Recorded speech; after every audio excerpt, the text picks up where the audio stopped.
Okay,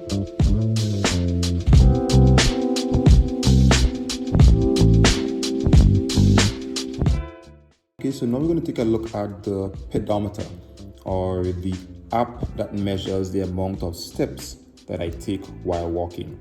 All right, I'm going to swipe up, and you can see this kind of sneakers instead of an app right here.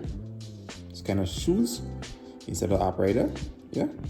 If I click on it, it's going to tell me the amount of steps that I'm taking over a period of time.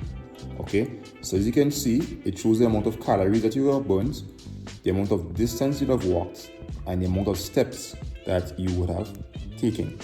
So at the top here, you can see that I took 19 steps so far.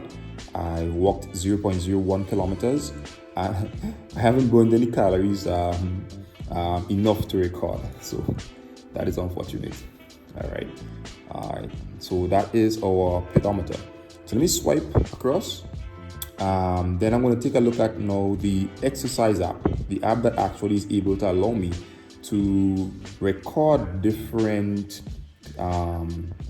things while I'm exercising. So if I click on it, right, if you didn't see, let me swipe back. It's that kind of greenish blue icon with the guy or the man walking on the inside. Click on it again. And as you can see, there's a number of different exercises that I can engage in using this watch.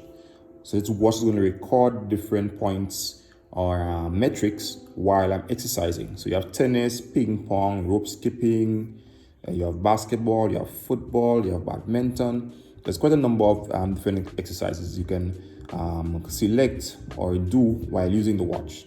So I'm just going to select a very simple one, which is walking. If I click on it, it says ready, and it's going to start the exercise. And these are all the different things it's going to measure while I'm walking. Okay, so you can see my heart rate, calories, kilometers, and things like that.